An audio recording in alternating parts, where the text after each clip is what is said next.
Hello, everyone, and welcome to another episode of Lords of Limited. My name is Ben Warney, and joining me on the line, Mr. Ethan, Pioneer player Sax. I hear that you're done with Limited, and that you're all Pioneer all the time now that you're on the Pro Tour. Mr. Constructed over there. Yeah, we're changing the name of the podcast or I'm leaving. I don't know which of the two is going to happen, but Counts of Constructed, can I interest you? Because Princes of Pioneer. Princes of Pioneer. I mean, I think it's a good sign that I'm enjoying messing around with Rakdos Sacrifice and Pioneer, but yeah, I had to break it to Ben. I'm enjoying myself. I don't know what to tell you. Also, isn't Pioneer the worst of the constructed formats? That's what Twitter tells me. How would Pioneer's terrible. I know? How would I know? I don't know. It's all mono green, right? No. No? No. So Twitter's lying to me about the Pioneer landscape? Twitter would never lie to you, Ben. That's a diverse meta. It's shocking. I've done like 5 leagues now, I think, so far.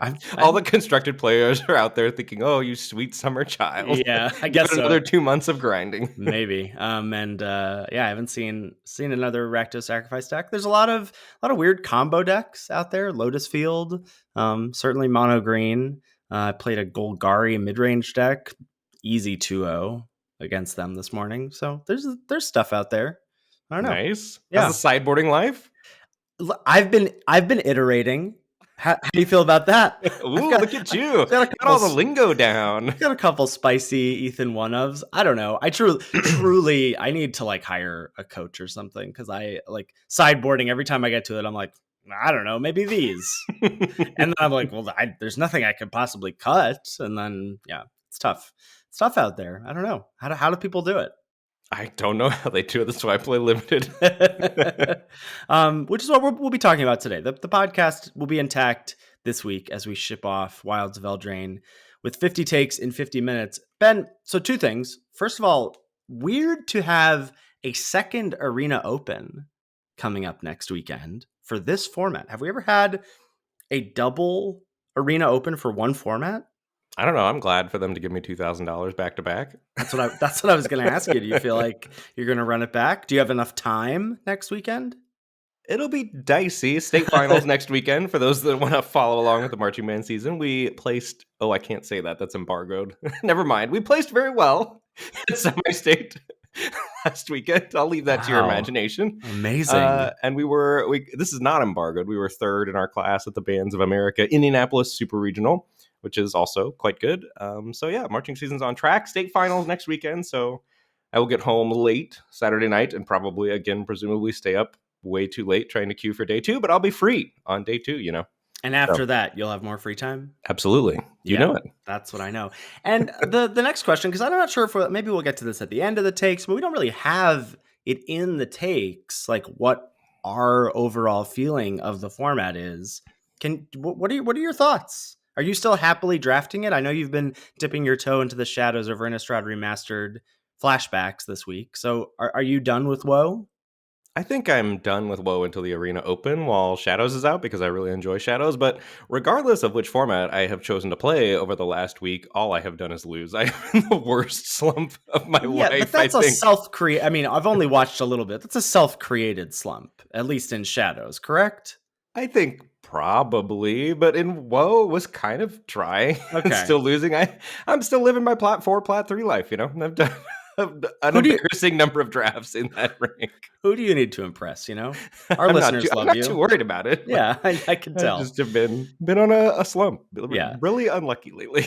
I did one Shadows flashback draft, and I don't remember what my feeling of it was when it was out, but I did not enjoy it. I was like, oh no, I don't think I want to do this. So I've just been sticking to my 60 card life these days. Wow. Just abandoning Limited completely. Limited's dead. You heard it here first, folks. Limited's dead. I mean, it did die. Oh, that's a really good point. We should talk about that, because we haven't talked about it on air. I guess we've talked about it on the tube, but not on the pod purely. There's a huge announcement this week about Limited being dead. They're killing draft boosters and replacing them with an amalgamation of draft boosters and set boosters called play boosters. If you want to know our full takes, we have a video up on our YouTube channel. It's about 25 minutes long, where we really talk over the announcement and really walk Ben back from the edge of saying the world is ending. Well, one thing I do want to an addendum to our announcements, which was largely our takes were largely I going to believe. be fine. I'm cautiously optimistic. You're just optimistic, but like largely positive. I think the sky is not falling, the world is not ending, that sort of thing. The Mhm. one thing that I would like to say as an addendum, you had brought up the point that price is a big issue, right? That Mhm. it's maybe going to be a rub for some folks. But your point was also that more people might play limited just as a result of play boosters existing. And I think maybe, but I think I wasn't quite able to clarify my thoughts when we did that, so I just kind of abandoned ship on my point, but I have thought about it since then. Yes, more people might play limited, but I have a feeling that the higher price point for paper limited might ultimately like just balance that out, possibly even in a negative way. That the Yeah, price hike might exclude more people than play boosters existing will bring more people in as a result of just, hey, I've got these boosters, I can place a limited. You know what I mean? I do know what you mean. To counter that, haven't like the price of draft boosters been the same for like 20 years? Yes, I agree. Yeah, so like Yeah, due for a raise, certainly. yeah, that's sort of what I think. But But it's anyway, we're shills. Like I make my money doing magic stuff, so like obviously I am biased. I want this to be successful so that I can continue doing what I love. But also, I truly think it's just my temperament as well, and my assessment of this is that it will not be a big deal. yeah, I think fair take. Okay. Well, we got a nice, easy, fun episode for folks to send off Wilds of Eldraine and Lords of Limited fashion. Or if you're coming back, if you're new to the pod, hello and welcome in the future. And you're coming back to listen since Wilds of Eldraine is up on Arena or Flashback on Magic Online, whatever it is. And you're like, hey, I want to mess around with this. It's on my LGS. I'm going to bring packs to a Chaos Draft, whatever it is. We got you covered here with some fast and dirty takes to get you caught up to speed. A few housekeeping things before we get into that. First things first is the Patreon page. Patreon.com/Lords of Limited is where folks can go to give back to the show if they so choose. The show will always be free, but everybody gives back via the Patreon gets access to a number of things depending on which tier.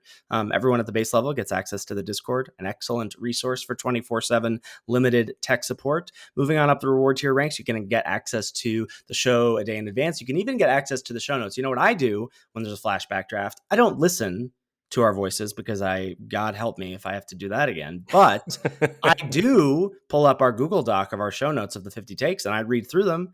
Takes, 5 minutes, whatever. It's easy peasy. You get access to that if you want to be at that reward tier. You can get access to a private section of the Discord if you're at the hero tier. And you can even get monthly coaching sessions with me or Ben. I got a new person getting in touch with me this month to set something up for next month. So that's pretty exciting. Got another person rolled up in there. So if any or all of that sounds of interest to you, or you just want to show some love our way, that's the place to do it. And we want to shout out our new patrons the first week that they join. So this week we're welcoming Joe, TMB, Isle, Lucas, Young Dilgore, Dan, Dr. Unks, Miguel, and Jimmy. Thank you, thank you, thank you. We really appreciate your support. Cannot say thank you enough. That was quite the assortment of names there, all over the place. Some initials, some screen names, some unusual names. I love it.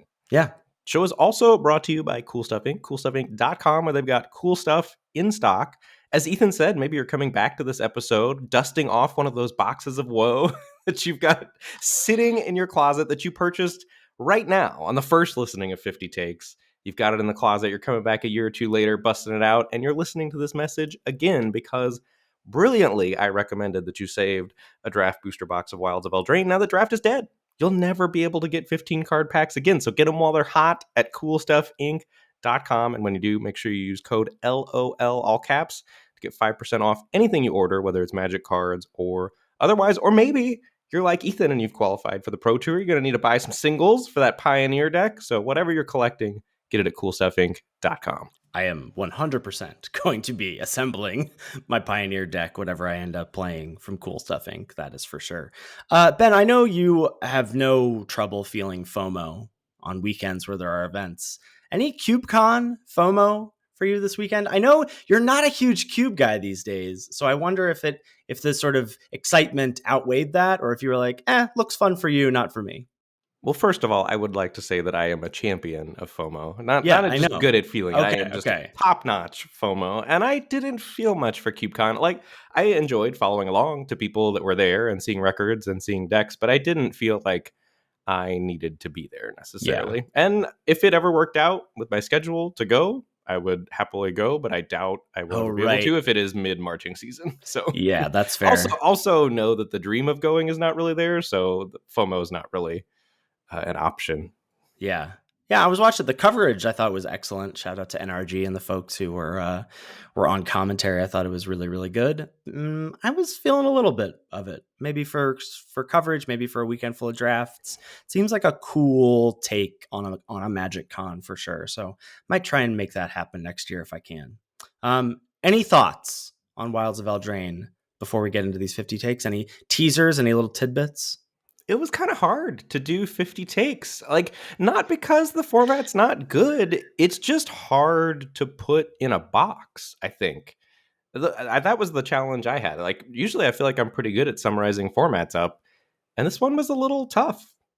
I think you're being too generous. I think it's because this format isn't that great. And not to say, like, this format is excellent, but I think it is. I mean, it's weird to say that I might like this less than one. That's probably not true. So I'm sort of already, as we approach the end of the year, I'm thinking about our fun, like, best worst of the year episode that we're going to be doing. And I was like, this might end up being my least favorite set of the year. And that says a lot about the quality of the sets we got this year. Because I like Wilds of Eldraine, but I don't know if it's great. Everyone always asks me, I can't think back more than the previous set. What was before Lord of the Rings? Mom and One. Oh, I like this. I don't know if I like this better than one. Yeah. It's close. Those are definitely the bottom two. I would say Lord of the Rings number one for me right now. Yeah. Mom two, and then these two, this and one, duking it out for third and fourth. Yeah, well, I'm about to see what Lost Caverns brings to the table, but yeah, I mean that again, like I said, I don't think that's like a knock against this. It's like it's the worst of a good batch. That's a great. If Lost Caverns of Ixalan is better than this, like that's a great year of limited sets. But I mean, similar to you're talking about 50 takes, I felt like one, like there was a very clear do this thing to win in one. Like there's not, that's I guess where I struggle is there's not really a like do this thing and you'll win. There's like, well, if you want to do this, you should do this. Or if you want to then you should do this. Yeah, various decision trees about the rules of engagement rather than clear rules of engagement. Yeah, that's fair. All right, let's get 50 minutes on the clock and dive in here with point number one. In Wilds of Eldraine, finding your lane was the name of the game. Yeah, I completely agree. This is what I felt from preview season on, and I think it held up. The biggest difference between Wilds and original Eldraine, the lanes were very narrow in original Eldraine, right? Yes. It was like those two color archetypes, like very linear, almost all of them supported, and the monocolor decks as well that had like very clear game plans, very clear directions. Wilds of Eldraine, like, was a little more segmented. It was like, you know, freeways instead of a path in the woods. Like you were getting on this interstate or you were getting on this interstate. Like depending on whether you were playing, you know, Celebration Aggro or some mid range or some blue control, there were broader avenues, but there were still very distinct roads. You like my Survivor analogies? I'm gonna take your analogy one step further because one of the funny things about driving around Pittsburgh, whenever I ask my wife for directions, so frustrating to me because I'm like, okay, which way? And she's like, oh, we could go straight, left, or right. And it drives me nuts because I'm like, I want you to tell me which way to go. And I do think that's kind of an analogy for the format. Like there is a bit of like, well, you could do this, this, or this to get to a good deck. And people a lot of the times are like, yeah, but what's the way to go? And you're like, well, it kind of depends, you know? That would be so tilting. That's why I was tilted just listening to that format. Is that what people think when we give them advice? Like, well, it depends. Yeah, they're like, man. delete, delete, delete. Yeah. I want to take the most efficient road to get from point A to point B always. Number 2, Wilds of Eldraine was a high power and a high synergy format, which is kind of weird. So here's what I'm thinking with this. High synergy in that, like, you needed to be in the right area, right? Like, you needed to be in White-Red Celebrator, you needed to be in Green-Black Food, or you needed to, like, there were very linear strategies, but also just great cards, too. And a lot of times the great cards dwarfed good synergy, and then the best package was, okay, I've got great cards and I've got great synergy. I do think great power kind of trumped synergy in this format a little bit. Yes, I would say if I have to pick one, I would say I would take power over synergy. Like it's a high power medium synergy format. And I think that's one of the things that people got tripped up on is they'd be like, oh, I'm in this style of deck, and then would leave more intrinsically powerful cards on the sidelines in favor for cards that seemingly had synergy. But ideally, and I think this is the case a lot of the times, but ideally, you just wanted the powerful cards in your deck to also equal greater than the sum of their parts. You know, like you just didn't want to be playing, I don't know, Ego Drain, for example. It's like sometimes this card's going to be good, sometimes it's not, but you'd probably just rather have a spot in your deck opened up for something that's just going to, even if Minstrosity isn't a fairy, it's still just going to be good on turn 2. Well, and also like the old adage of draft decks, not cards. Like in this format, you were drafting cards and drafting decks. Like Yeah. you really did need to pick the good cards. Mm-hmm. Number 3, common wisdom was that it was a Jund format, but really it was a Burgu format. Like, I mean, I don't even know how I feel about this. We're going to get to some color rankings a little bit later, but like, it's for me, it's a Woober format, not in that order, but I'm not allowed to draft green. Like, I'm just truly not, especially after when we were going last week over the like Red Tooth Genealogist after the whale pick. You were like, well, you're never going to end up in blue green. I was like, oh, you're right. Even here, I'm not Red Tooth Genealogist. Sorry, the Vanguard, the 3-1. I was like, even here, I'm not allowed to draft green. So I'm just off it. Yeah, that's fair, I think.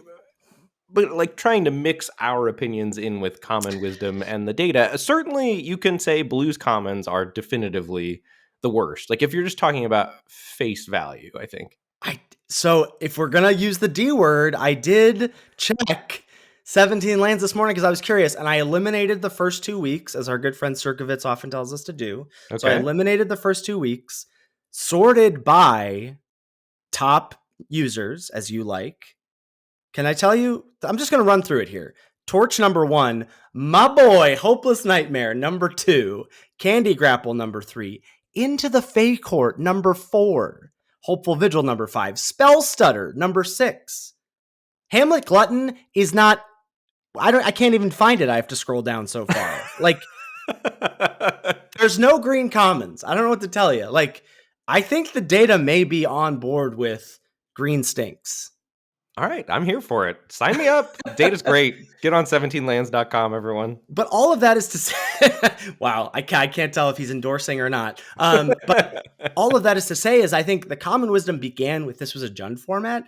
And really, I want to go back to point 1 with this. Finding your lane was what the format was. Because all the colors were viable in their own way. Like, yeah, I'm not allowed to draft green. I don't think green is bad. And green at uncommon is a banger, as we'll see later. But like, I think all the colors and almost all the color pairs are viable. Yeah, I don't know about all the color I said almost. Yeah, almost. Certainly. Yeah. And I do strongly agree that all of the colors are viable, for sure. Speaking of, number 4, knowing the pillars of the format and which cards played best where was a huge part of being successful in Wilds of Eldraine. I think Hopeless Nightmare is like the poster card for this. It's a great example. It's a top common that would sometimes be correct, I think, to not include in your black decks, which is crazy to think. But isn't that the mark of a cool and good format, kind of? I agree. I think those decisions are really fascinating because it's not like it's more than, okay, it's more than intrinsically powerful like Candy Grapple, like you're always going to play it. And it's less than that, but it's more than a secret gold card. It's more complex than that, right? Yeah, I agree. Number 5, Red-White Celebration and Green-Black Midrange Food were the 2 best decks, and they formed the backbone of the format. I would say that aggressive red decks, Red-White Celebrate being the best of those in our opinion, Green-Black Midrange, grind, whatever, and then blue control being, I think, the third pillar / I would even call it, like, go a step further and call it blue bargain, a la Sam Black. But yeah, I think those are sort of the 3 pillars, the sort of that you can go left, go straight, go right of the format. I love it. Number 6, the Wilds of Eldraine color power rankings. Maybe we're going to have some live shakeups here, a little live tribal going on for those of you that also watch Survivor. Number 1, red, black number 2, green and white kind of tied for 3rd, and blue bringing up the rear at 4th. Now, I was doing that judiciously for an overall picture of the format. My personal power rankings, I think, would go red, black, blue, white, green. I also think I would have green in last place for myself. You said red, black, blue, then white? Red, black, white and blue kind of being equal. And actually, honestly, I've drafted black the least. I have drafted this format like a Jeskai format. Interesting. Primarily. Yeah, I think I would have red first, then black, then white for me, then blue, and then like honorable mention green. It existed, but no thank you for me. But yeah, I think this is really just, it's tough. Like the colors are, I think the thing we can agree on is red's in first. Yes. Feel very strongly that red's in first. Then the rest, I think, kind of depends. Number 7. And up to what you want to do and knowing how to draft those decks and so much. Like there's just so much fill in the blank about how you want to choose your own adventure, those style of books, as it were. Yeah. All right, number 7, the official Lords of Limited archetype power rankings. Number 1, red, white. Number 2, green, black. Number 3, red, black. Number 4, blue, red. Number 5, big upset here, blue, white. I don't think that's that big of an upset. Not for me, but the people cried out, what? I know, this is also maybe a bit of an upset. Number 6, red, green, might be too low for that. Number 7, blue, black. Number 8, white, black. Number 9, green, white. And bringing up the rear, blue, green. Much like I think people in agreement about red being the best color, I think no matter where you land on these archetype power rankings, I think blue, green's probably in last for everybody. Yes, I think it should be. Number 8, roll tokens were billed as the headliner mechanic for the format, but Bargain stole the show. It really did. Like, roll tokens, not that they were bad, not that they didn't exist, but they were almost incidental, like the good cards that made roll tokens were good and the bad cards that made roll tokens were bad. And yes. Roll tokens didn't really tip the scales. It wasn't like everything that says ring tempt is good, is better than you think. That was not the case with roll tokens. You think Besotted Knight isn't very good? You're actually right. Besotted Knight is not very good. Well, but almost everything that said Bargain on it, conversely, was good. Yeah, Bargain was, that's our next point here. Number 9, Bargain was just upside on cards.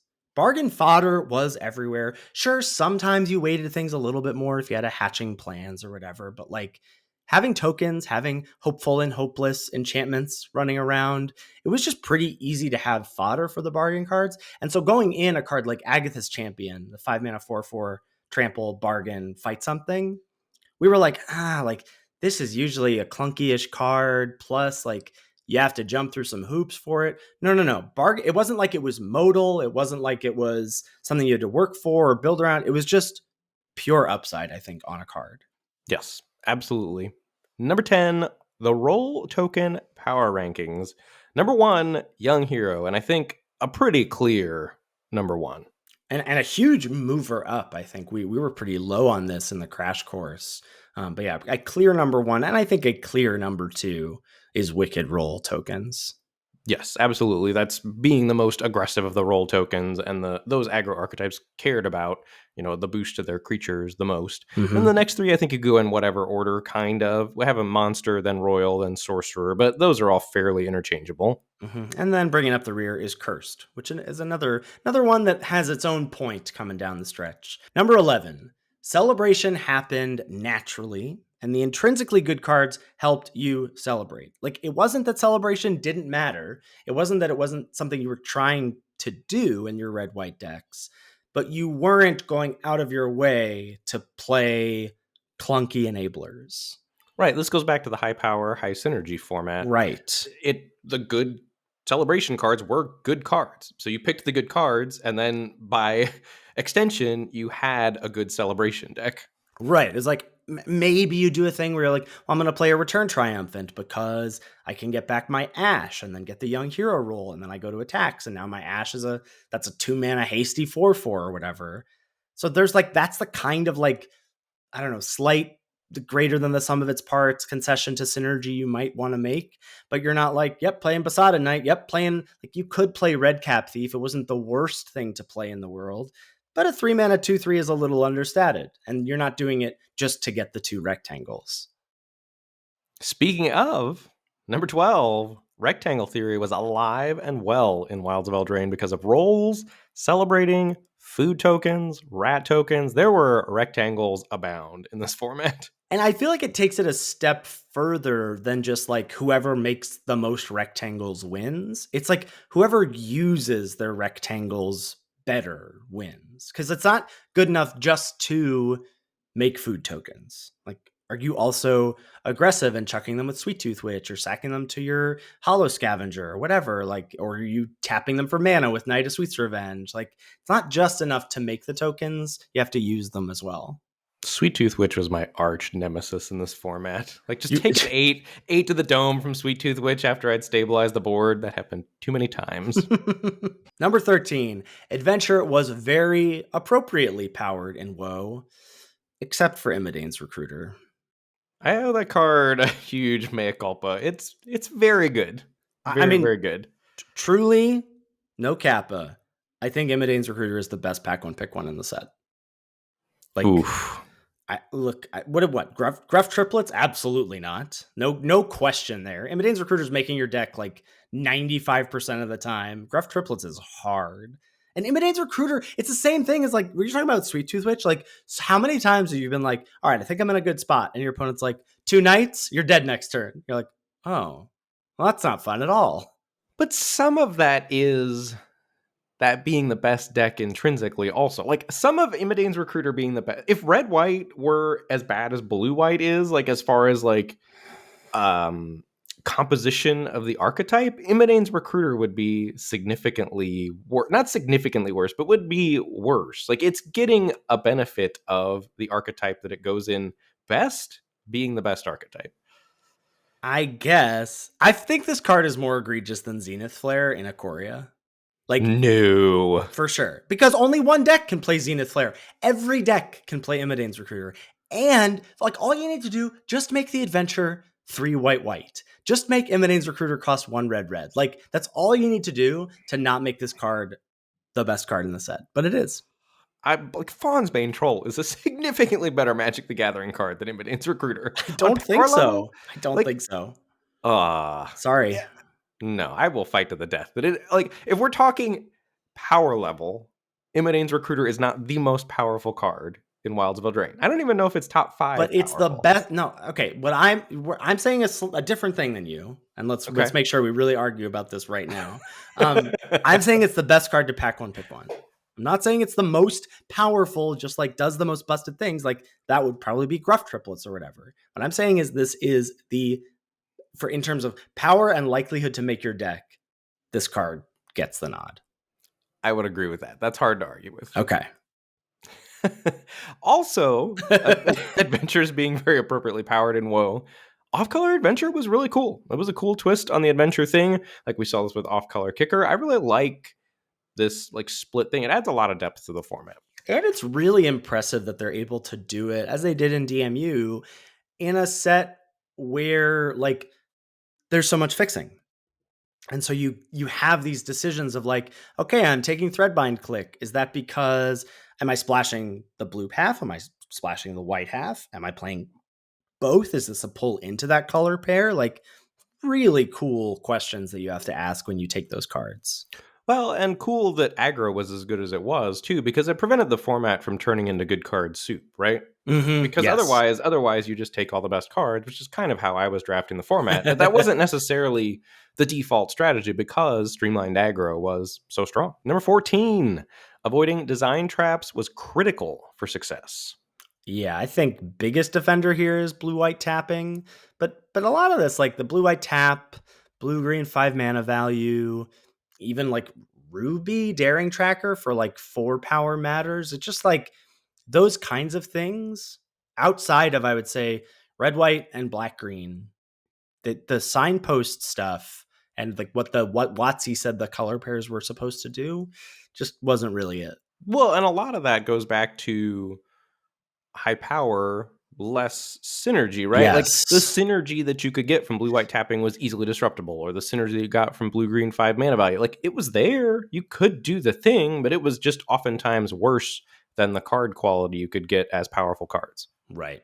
Number 15, The Princess Takes Flight was a sweet build around uncommon. Yeah, like cool that it was intrinsically powerful. Also, cannot believe that I was like excited about this card in the Crash Course, not even thinking about bargaining it. Just didn't even cross my mind about bargaining it and skipping chapter 3.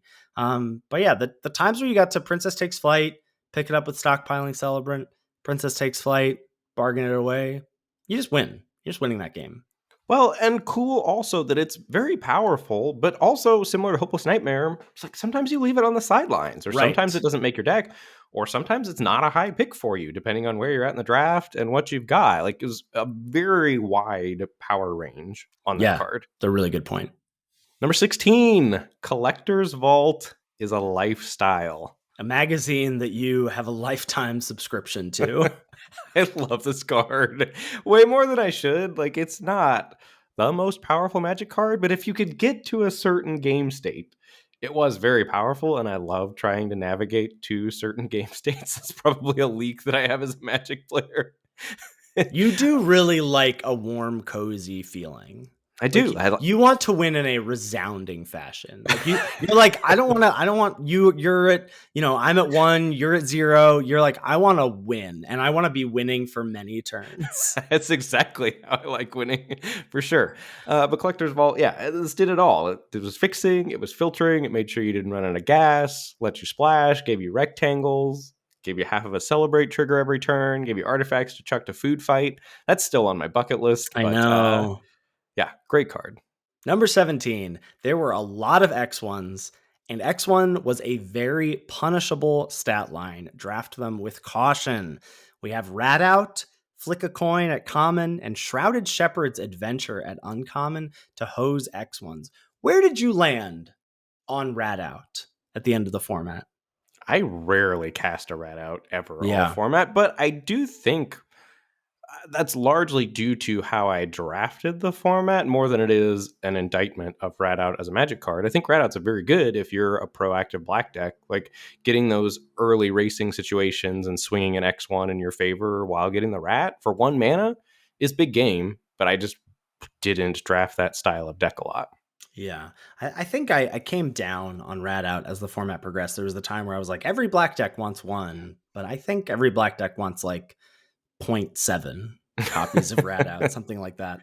But the interesting thing again, I thought it was going to be like, do not ever put X1s in your deck because of this.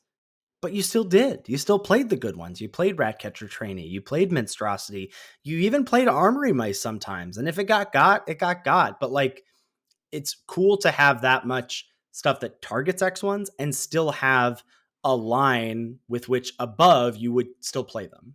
Right. Well, you had to have a curve in this format, and a lot of the 2s had 1 toughness. So you were just kind of stuck with it. Number 18, the Enchanting Tales bonus sheet was largely a miss for Limited.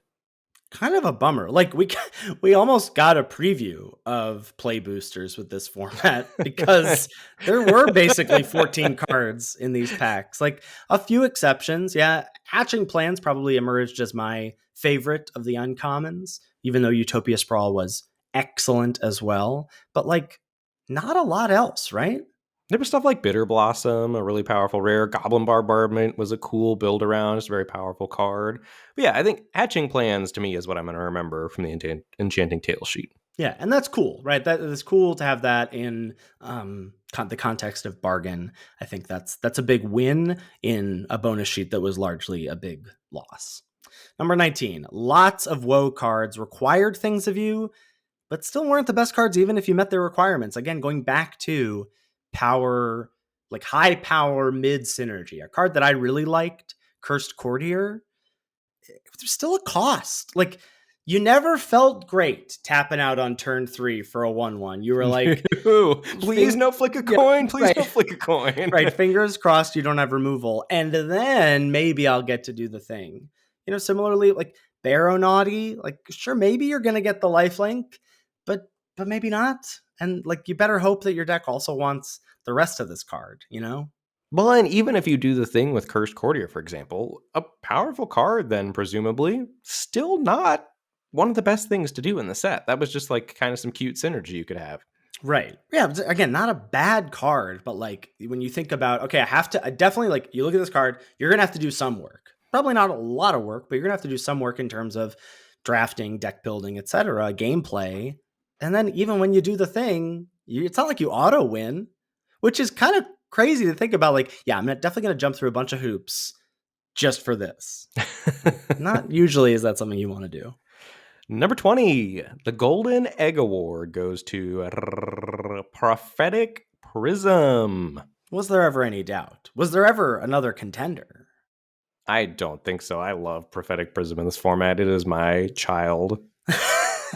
So Collector's Vault is your significant other and Prophetic Prism is your love child. Yeah. Yes. Yeah, Prophetic Prism is great. I mean, like, does it all, but does it all quite mediumly, which is what you want from a golden egg, right? No, I think actually does it all, Yes. just at a cost of 2 mana do nothing in a format where aggro's kind of a menace. Like you had to do some work in terms of not dying to aggro to make Prophetic Prism a good card, but if you did that work, was a premium card. Yeah, I agree. Number 21, speaking of, splashing was good if you weren't hyper-focused aggro. You had, more cards than we have on this list. There's Prophetic Prism, Evolving Wilds, Crystal Grotto, that's at common, that's colorless. Colorless and uncommon, we talked about Collector's Vault. Our favorite uncommon, Edgewall Inn, so good. Gosh. And then the green fixing, Brave the Wilds, Root Rider Fawn, like just so many ways. Return from the Wilds. A lot of ways to fix your mana. A lot of ways to have a light splash, a heavy splash, 5-color soup. Very cool. Yeah, all that was great, but number 22, you had to make sure if you were doing that to respect aggro. Ben, I know Boros got you over the finish line to get 2K in the Arena Open. Have you touched it since?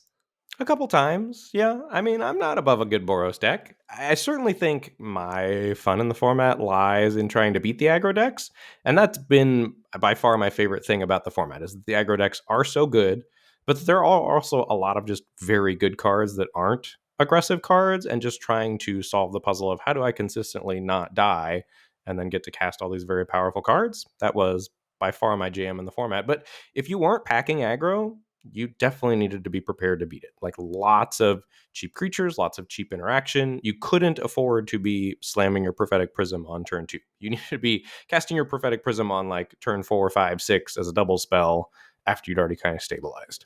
That is a really cool feature of the format, that like we think Boros is the best deck in the format, but then the next best deck isn't like red-black aggro, right? The next best deck is a deck that counteracts the aggro deck pretty well in black-green food.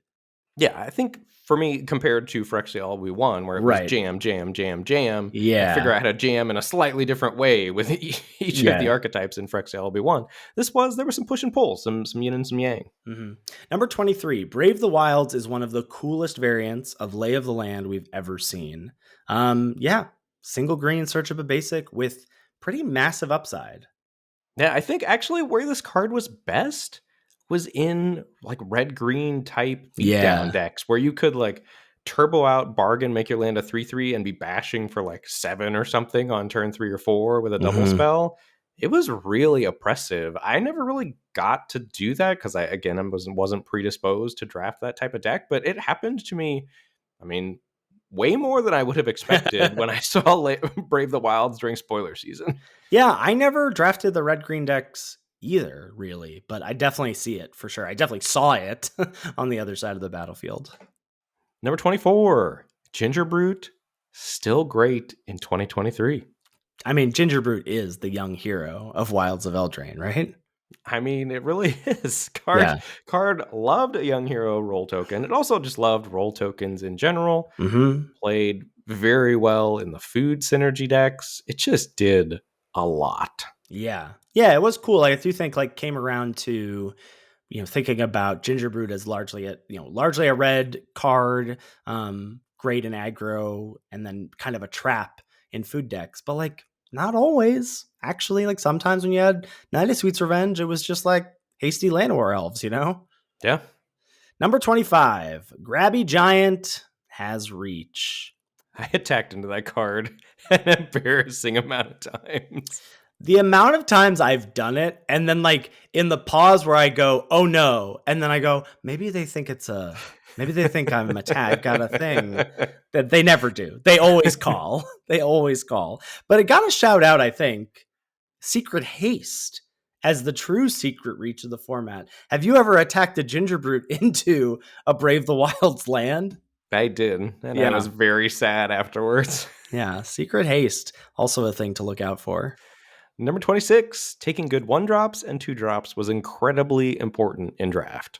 I think about, going back to, I'd say, our Imidane's Recruiter argument just now of like intrinsic power printed on a card versus eating your vegetables in the draft. Like Minstrosity versus Sweet Tooth Witch. Sweet Tooth Witch is a better card. But you got to take Minstrosity because you have to have a functional curve in the format. Hopeful Vigil versus Stockpiling Celebrant. Stockpiling Celebrant is like what you want your white text to be able to do, but it can't do anything. It can't do those things if you don't take the Hopeful Vigils. And your deck full of Hopeful Vigils without Celebrants will be fine. Your deck full of Celebrants without Hopeful Vigils will not. Well, and Hopeful Vigil, I think, it just is a better card than Stockpiling Celebrant, whereas Minstrosity, not so much. With Sure. Witch. Yeah. But I co-sign the feeling. All right, number 27.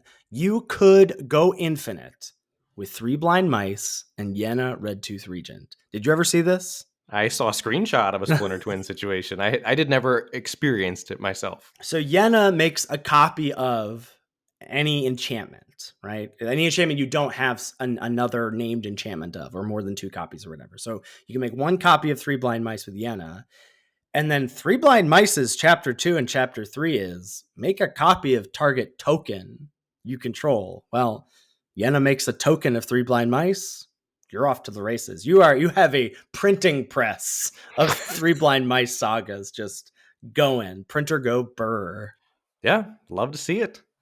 Number 28, removal was back and better than ever in Wilds of Eldraine. We had Torch the Tower, Candy Grapple, Cooped Up. I think certainly a gap before Cooped Up, but Torch the Tower and Candy Grapple both being absurd rates, while also having the word bargain printed on them was just incredible. Yeah, I hadn't quite thought about that. That like they're really strong removal spells with just upside, just pure upside on cheap, efficient removal spells. Like you would already just play Torch and Candy Grapple without the bargain text on them. And they would be great cards, and they were even greater with the word bargain on them. And I think going forward, these pacifism variants is now the second time we've seen this. The first time was Dreadful Apathy in Theros Beyond Death. These pacifism variants that then let you exile, I think going forward, I'm going to just respect going into the format. I think that's a real way to bump these up, because then maybe if there's a little synergy of being able to flicker it or whatever, you could do some real cute stuff where you exiled Cooped Up with that on the stack, or you exiled the creature with that on the stack. You could bargain Cooped Up away to like your Archon's Glory or whatever. So I think that's true. And yeah, and then a gap after that, like blue didn't get a great common removal spell. Green's Curse of the Werefox was like okay, but those 3, and certainly those 2 as well, the red and the black ones were just excellent. But it's so funny to think about, too, with just roll tokens versus bargain. Like, if Curse of the Werefox, instead of making a roll token, says bargain on it and gives you some upside with bargaining, like, it's probably a way better card. Just funny how the mechanics and where they landed panned out for the strength of the removal spells. It's a good point. Number 29, the Imperial Oath Award for clunky-looking overperformer goes to Into the Fae Court.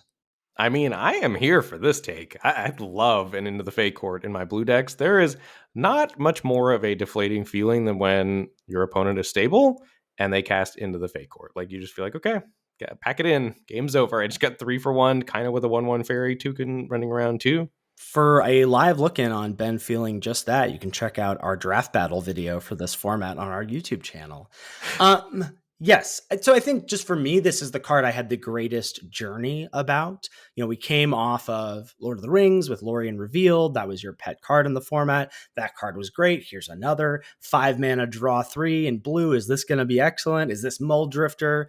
No way. This is too clunky. And then nah, this card's just great. This card's really good. And you really it's not that it's so unique. Like maybe your blue decks had hatching planes, but your blue decks needed ways to get ahead. And the fact that you had this at common to do that was really good.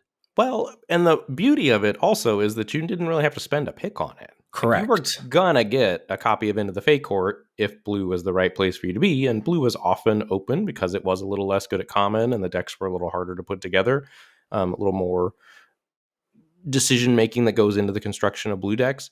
So yeah, I love Into the Fate Court. I love this being good, but 5 mana draw 3 is not a great Magic the Gathering card intrinsically. It just happened to work out in the format with how it was constructed that this is what blue decks really needed after they stabilized. Right. I'm not saying this is not my takeaway from Cooped Up. I'm not like, and now I will go into every format saying that 5 mana draw 3s in blue are good. But so that's why I think this gets the Imperial Oath Award for me.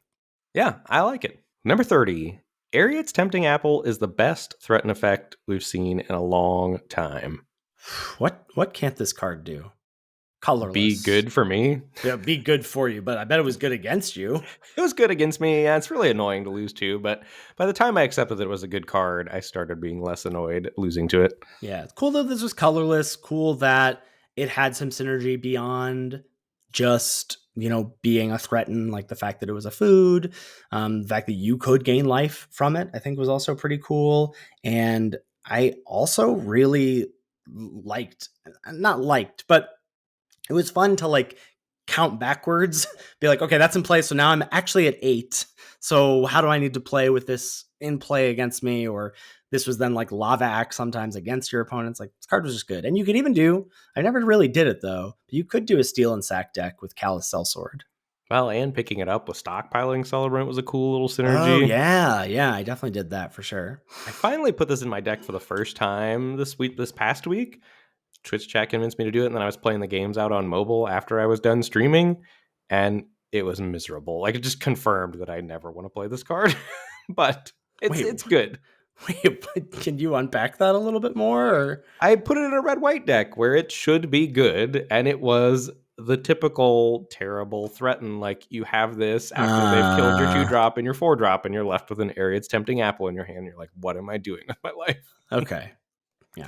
Well, typical Ben. Typical me. Number 31. Knight of Sweet's Revenge is a really cool builder, and we talked about this a little bit more. And I'd say even, you were, when we were talking about it, and I think was it Greater Garbage or in the Crash Course, and you were like, I started to try and frame it as Fires of Invention with the mana aspect of it. And you're like, you're kind of selling me. And that was more sure, the overrun variant or whatever was cool to have access to. But if you weren't making use of the mana ramp, if it wasn't now you can double spell, now you have, you have a mana sink, so you can use these food to dump mana into something, that was the cool part of this card, the powerful part of this card. And then the rest was just gravy. You got to take this next one. Number 32.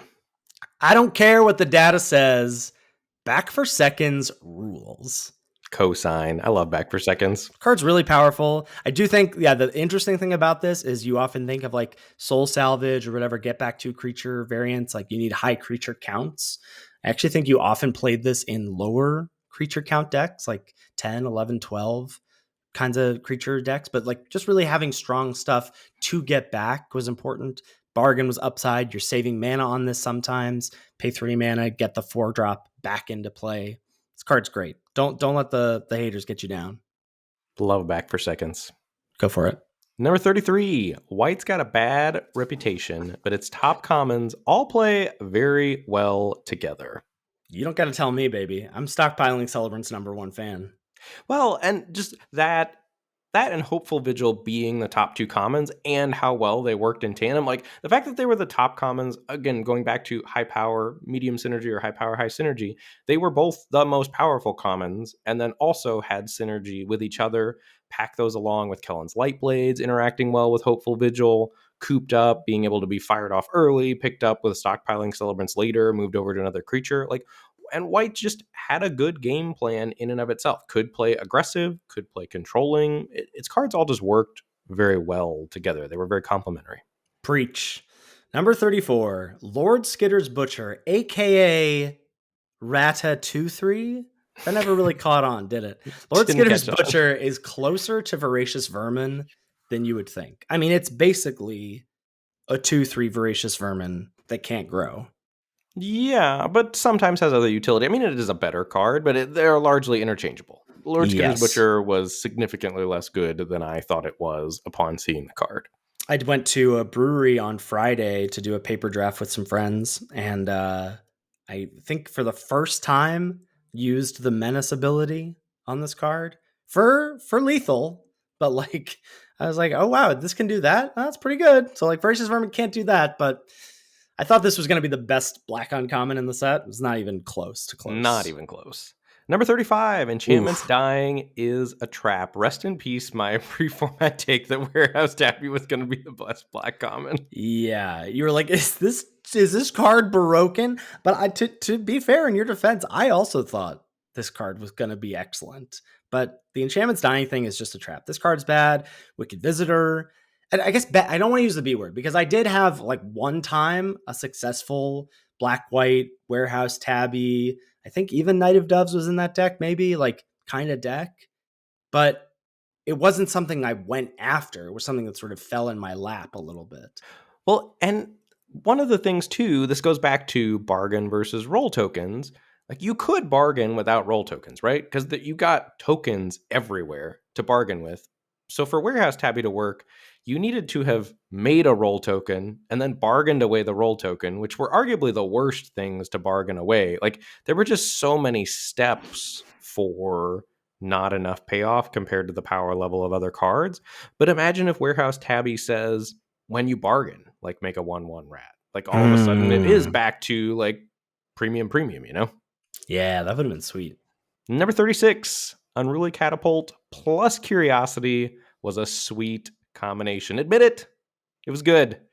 I admit that Curiosity with exactly Unruly Catapults was good. I admit that. Yeah. Yeah. That was probably the only time you were playing Curiosity. Full disclosure. Yeah. I think I kind of wish that we had done a bit of a rehash of our grades because I feel like you really planted your flag for some yikes cards. How many times you cast that white 3-mana +1/+0 or kill a creature power 4 greater? Next to never. Once I realized how good Kellen's Light Blaze was. Number 37. Blue's commons were largely unexciting, but they could perform if you put them in the right deck. Like, I remember thinking Ice Out. Again, thinking of not understanding bargain as upside, but like, well, Ice Out's just cancel. Who cares? But like, cancel with upside. Cancel with the possibility. Not that you were saving the mana on it, though that was sometimes relevant, but that you were able to sacrifice something to this was so good. Yeah. Hatching Plans Ice Out. There's not much of a better feeling than having a Hatching Plans down. Oh my God. Having an Ice Out held up. Yeah. Number 38, the rare land cycle is sneaky good, and a lot of them are worth just splashing for on their own, like splashing the half of the rare land that you weren't playing to be able to activate it. Yeah, Restless Finestock is the blue-green one that I ended up with 2 copies of in the team draft, and Alex ended up with 1 copy of. Like, and I remember when I took the first one, I was just like, this is the most powerful card in the pack, and chat was like, you maybe take this or whatever. I was like, no, like, this card rules, and it goes along with the idea of like, I get to take this card and then I get to play it, which means they're not playing it, which also means this might enable a splash, but I just ended up using them to splash themselves, you know, like, and that's so strong. Yeah, they were very good. I think the Witchstalker's Cottage, the black-green one, was the best of the cycle, but all of them were quite impressive. Number 39. Okay, 3 bowls of porridge, Ben. We're bringing it back. Great or garbage? I mean, garbage, unless you were playing Night of Sweet's Revenge, I think. Yeah, it did like some stuff though. So No. here, No, no, stop. Garbage. You you, can't tell people to put this card in their deck. no. I guess I just like I was sort of impressed by yes the food synergy of it, but okay, well it lets you like pass with 2 mana up with your spell stutter, or you can activate it a couple times, then you can pick it up with stockpiling Celebrant, or it's something to bargain, or it. Okay, back to power versus synergy. Like, it doesn't do enough on the Okay. synergy front to just equal the baseline power level for the format. All right, that's fair. That's fair. Number Porridge in the 40. garbage. Number 40. Cutin was one of the most punishing curve toppers for aggro decks. Like ever, maybe? Yeah, Card was great. if you you don't even need to do 1, 2, 3. If you're just 2 of those 3, 1 drop, miss, 3 drop, cut in, like you just win. Certainly on the play. It's tougher on the draw, but on the play, Cutin was part of some near unbeatable curves for aggro decks. Number 41, the official Lords of Limited off-color adventure uncommon power rankings. Brought to you by The List. The List. There it is. Thank you. Number 1, Imadane's Recruiter. Clear number 1. Clear number 2, Gingerbread Hunter. I think fairly clear number 3, Shrouded Shepherd. Number 4, Woodland Acolyte. Getting less clear. Number 5, Picnic Ruiner. Number 6, Frolicking Familiar. Oh, wow, Threadbind Click is shockingly low. Number 7, Threadbind Click, I am outraged. Number 8, Spellscorn Coven. Number 9, Calisel Sword. And again, much like the blue-green archetype itself, Tempest Heart coming in at number 10. I mean, look, you had an opportunity to mess with this list, sir. I did not read closely after the first 3. I went first 3. Yeah, that checks out. I think I only looked at the first 3. I would put, I think, Threadbind Click behind Shrouded Shepherd ahead of Woodland Acolyte. Unfortunately, this has already been shipped. It's official. It's been rubber stamped. It's official. Yeah, sorry. Number 42. Rate really matters in Wilds of Eldraine draft due to the cheap, efficient removal at common. You can't be playing your 4-mana 2/2 flyers or your 3-mana 1/3s. You just can't. Or even your 4-mana 3/3s like Ashiok's Reaper. Like, it's just so hard to sign up for something like that when someone can just go, torch the tower, bargained. You're done. Well, and also a lot of those things that you're talking about are cards that need to stick around on the battlefield to do the thing. Like, want to stick around for 2 or 3 or 4 turns to really make up for the bad rate that you played for them, and they almost never would do that because of how well the removal interacted with them. Yeah, for sure. Number 43, Gadwick's first duel is best friends with Frantic Firebolt. I mean, I guess it's truly best friends with Torch, maybe, but Frantic Firebolt later in the game was just like Doomblade, basically. Murder. Did you? I bet you did this quite a bit, Mr. Jeskai. I was not a Gadwick's first dual stand in this format. No, I rarely played that card. I saw it be good against me once or twice, but it just was tough to find a time to play it and required so much planning ahead to maximize when you're already on the back foot reacting to your opponent. So it was hard to not have your plans go awry with that card is what I found. Yeah, I think that all those caveats are fair. I definitely came around to it and saw, like, if my blue decks were interested in running Quick Study, certainly if my blue decks were interested in running Frantic Firebolt, the more of those I had, the happier I was to run Gadwick's first duel. Number 44, ignoring signposts was mostly correct, but synergy still matters.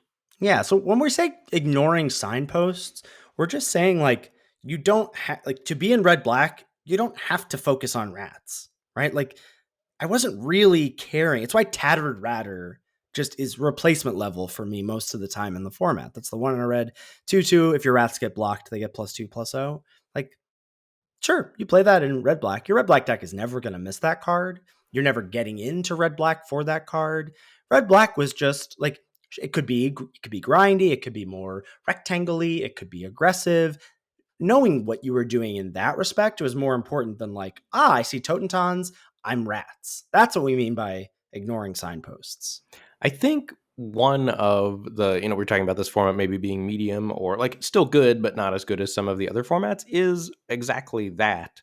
Was that largely the decks were, you play the best cards, and then the decks are what they are. And there was still synergy there because the best cards had synergy, but it was tough to build synergy that outweighed the power level that naturally existed in the format.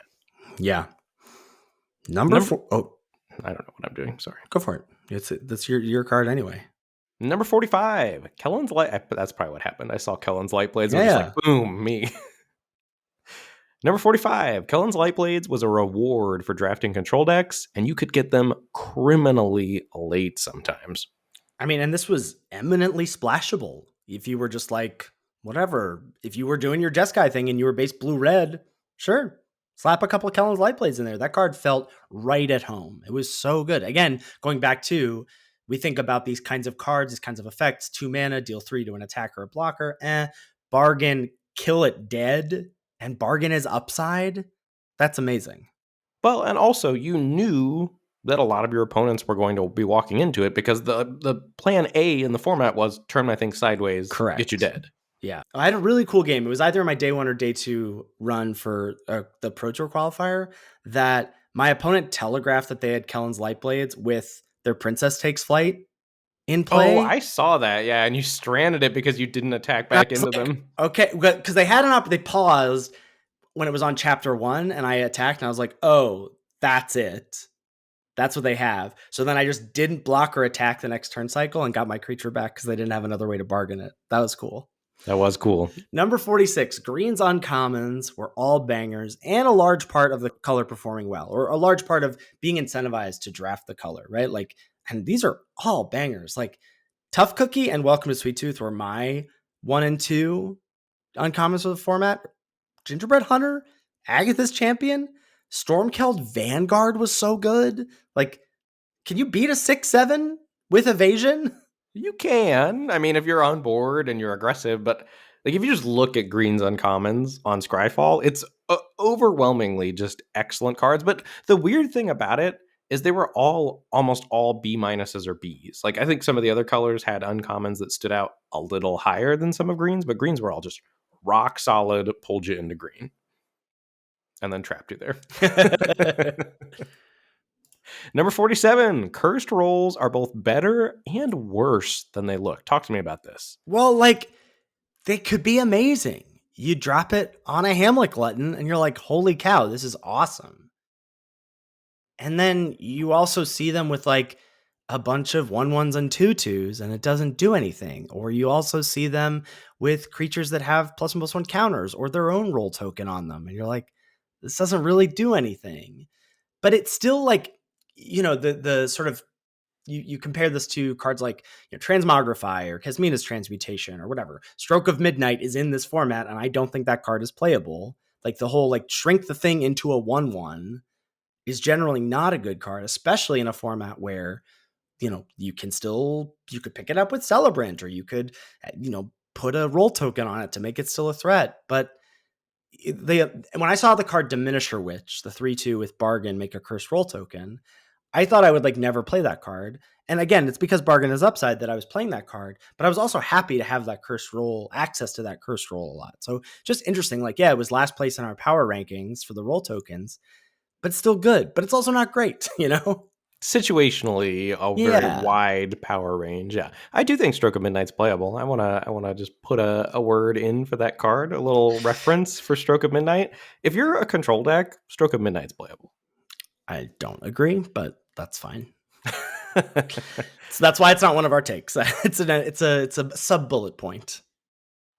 Number 48, Food Fight was a clunky looking rare that could actually get there, and I never got there with it. Mr. Jeskai never got there? Never got there. It's so good. Yeah, I got to get double Food Fight in a like red-black oops all rectangles deck. I think I actually took, I go back, I think I was doing this on stream. I took a Sweet Tooth Witch over Torch the Tower in that deck because I was like, this makes a Torch the Tower and it's a 3/2.